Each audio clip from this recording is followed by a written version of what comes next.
अब बात महाकुंभ को प्लास्टिक और डिस्पोजल फ्री करने के कदम की। आप घर बैठे प्रयागराज कुंभ की पवित्रता और स्वच्छता का हिस्सा बन सकते हैं। आप भी एक थाली एक थैला अभियान के तहत श्रद्धा के अनुसार महाकुंभ में थाली और थैला भेज सकते हैं ताकि प्रयागराज कुंभ को प्लास्टिक मुक्त बनाया जा सके। अखिल भारतीय पर्यावरण संरक्षण संस्था के स्थानीय संयोजक निरंजन शर्मा ने बताया कि अजमेर में 35 संस्थाओं की ओर से 1 महीने से इस काम को किया जा रहा है। 10,000 का लक्ष्य भी पूरा कर लिया गया है, यानी डिस्पोजल प्लास्टिक फ्री कुंभ बनाया जा रहा है। यह तय लक्ष्य के अनुसार जयपुर से 1 लाख, जोधपुर से 80,000, चित्तौड़गढ़ से 50,000 और देश भर से करीब 15 लाख थालियां और कपड़े के थैले प्रयागराज कुंभ में भेजे जा रहे हैं। देखिए पूरी जानकारी हमारी इस रिपोर्ट में। महाकुंभ को भव्य दिव्य बनाने की तो तैयारी चल रही है, लेकिन उसके साथ साथ इस बार महाकुंभ को स्वच्छ बनाने का विशेष ध्यान दिया जा रहा है। स्वच्छ महाकुंभ हो सके उसके लिए कई विश्व रिकॉर्ड भी बनाए जा रहे हैं, लेकिन ये स्वच्छता का जो बेड़ा है वो अलग अलग संस्था उठा रही है कि आखिर किस तरीके से इस बार के जो कुंभ है उसको स्वच्छ बनाया जा सके और किस तरीके से दिव्य कुंभ और भव्य कुंभ हो सके। और जिस तरीके से लगातार जो संस्थाएं अपने अपने अलग अलग तरीके से कार्य कर रही हैं, उसमें से सबसे बड़ा अभियान इस समय पर्यावरण संरक्षण गतिविधि के द्वारा किया जा रहा है, जिसमें ये एक थैला एक थाली का अभियान चला रहे हैं। आप देखिए मेरे चारों तरफ जो इस संस्था के लोग हैं वो एक थैला एक थैली लेकर खड़े हैं और ये जो थैला है और ये जो थाली है ये अलग अलग राज्यों से आई हुई है, अलग अलग जगह से लेकर आया गया है। 4 से 5 महीने की मेहनत है, लोगों के पास जाकर ये गए और वहां से ये थैला और थाली लेकर आए हैं। लगभग 15 से 20 लाख थैले और थाली लाए गए हैं और यहाँ से अलग अलग जगह पर ये थैला और थाली बांटे जाएंगे लोगों को और एक मैसेज दिया जाएगा कि इस बार का जो महाकुंभ है वो स्वच्छ हो सके, शुद्ध हो सके। क्योंकि लगातार जब हम देखते हैं कि अन्य क्षेत्र चलाए जाते हैं, अलग अलग अभियान जो चलाए जाते हैं, उसमें डिस्पोजल का उपयोग किया जाता है, पत्तल का उपयोग किया जाता है, वो ना हो सके और उससे जो महाकुंभ है वो कहीं ना कहीं दूषित ना हो सके, अस्वच्छ ना हो सके, उसके लिए विशेष अभियान चलाया जा रहा है। हमारे साथ कुछ लोग हैं, उनसे बातचीत करेंगे। सर पहले ये बताइए, ये अभियान के बारे में सोचा कहां से आप लोगों ने, क्या दिशा निर्देश मिली आपके लोगों की और कैसे आप लोगों ने इकट्ठा होकर ये अभियान चलाने की बात रखी?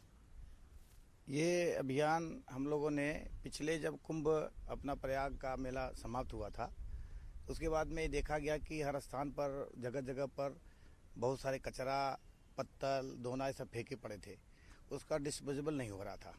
तो ऐसे वैज्ञानिक 1-2 आए, उन सबसे वार्ता हुई कि इसको क्या करना चाहिए। तो ये अपना योजना बनी कि अगर कचरा हो ही नहीं तो निस्तारण की कोई आवश्यकता नहीं है। तो कचरा न हो इसके लिए करीब 10 महीने पहले योजना अपनी बनी कि हम पूरे देश भर में इसका जन जागरण करेंगे।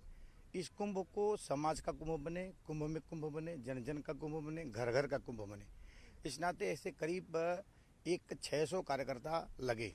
शुरुआत की दौर में कुछ 5-7 प्रमुख कार्यकर्ताओं ने तय किया, फिर उसके बाद में पर्यावरण संरक्षण गतिविधि के माध्यम से इस कुंभ को आगे बढ़ाने की योजना बनी। अभी पिछले 2 महीनों से लगातार ट्रक आ रही हैं और जो हमारा ये ट्रक आ रही हैं अग्रवाल रिमूवर्स की तरफ से, वो पूरे देश भर में कलेक्शन करती हैं। एक स्थान पर सेंटर बनाकर कलेक्शन करेंगे और फिर उसको यहाँ पर ले आएंगे। तो हमारे कई स्टोर बन चुके हैं, लेकिन मेला क्षेत्र में भी हमने 4 स्थान बना रखा है जहाँ से सबको देंगे। हमारे सेक्टर तय किया है, सेक्टर के हमारे प्रमुख हैं, 4 सेक्टर पर एक प्रमुख, उनके फिर एक सेक्टर, ऐसा तय करके सारे हमारे कार्यकर्ता लगे हैं कि हर व्यक्ति को ये जाए। लेकिन एक ध्यान हम लोग ये दिया है कि जो यहाँ पर 1000 से ज़्यादा या 2000 दिन भर में एक पंगत चलती है संतों के यहाँ, उनके यहाँ बहुत सारा कचरा निकलता है। तो उनसे प्रार्थना करेंगे, उनसे निवेदन करेंगे कि आप इनको थाली में खिलाइए और थाली धो कर के रख दें, और उसके बाद दूसरा व्यक्ति आए तो उसमें खाए और फिर उसको थाली को धो कर रख देगा। तो उससे क्या होगा, कचरा और दोना, पत्तल, डिस्पोजेबल प्लास्टिक की जो सब बहुत सारे चीज़ें हैं वो उसमें नहीं निकलेंगी। तो जो पहाड़ बनता था कूड़े कचरे का वो नहीं आएगा।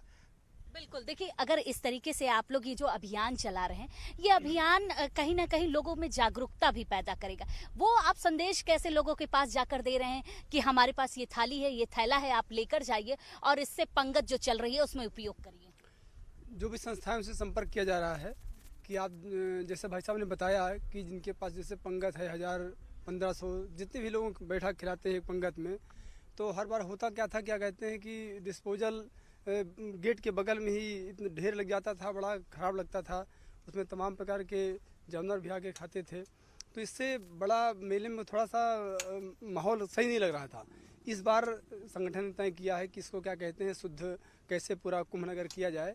इसके लिए जो थाली अभियान घर घर जाके मांगा गया है, उन थालियों के माध्यम से अगर थाली का प्रयोग किया जाएगा कुंभ नगर में, हर जो जहाँ जहाँ भोजनालय हो रहा है, भोजन प्रसाद मिल रहा है, हो तो पूरी तरह से मेला स्वच्छ रहेगा, इसमें कोई शक नहीं है। स्वच्छ मेला रहेगा जिसके लिए ये अभियान चलाया जा रहा है। लेकिन थाली का उपयोग तो आप लोगों ने बता दिया, ये थैले का उपयोग कैसे करेंगे आप लोग? ये मैडम थैले इसलिए किए गए हैं, जो सिंगल प्लास्टिक यूज का प्रयोग होता है वह हमारे स्वास्थ्य के लिए, हमारे पर्यावरण के लिए बहुत ही हानिकारक है, जो कि डिकम्पोज्ड भी नहीं होता है, जिससे कि हम लोगों का स्वास्थ्य दिन ब दिन बिगड़ता जा रहा है। आप लोग देख रहे हैं कि आए दिन लोग बीमारी का शिकार होते जा रहे हैं। इसलिए इस एक थैला थाली अभियान में हम लोगों ने एक थाली के साथ एक थैले का भी प्रयोग प्रारंभ किया है। जितने स्नानार्थी आएंगे उसमें हमारे वॉलेंटियर्स 13 मुख्य द्वार बनाए गए हैं, 80 जो रैन बसेरा बनाए गए हैं, उनके द्वारा हम लोग सभी जगह पर इसको उनको अवेयर करेंगे, सिंगल प्लास्टिक यूज़ आप लोग ना करें, और उनको अवगत करा करके साथ ही साथ जितने मुख्य गेट हैं उन पे भी हम लोग जो स्नानार्थी आ रहे हैं, कल्पवासी आ रहे हैं, उनको हम लोग डोनेट करेंगे और उनसे आग्रह करेंगे प्रार्थना पूर्वक कि आप लोग पर्यावरण को स्वच्छ और सुंदर बनाइए, महाकुंभ को और हरित कुंभ बनाइए, जिससे कि हमारा प्रयागराज महाकुंभ दिव्यता की ओर और भव्यता की ओर आगे बढ़े।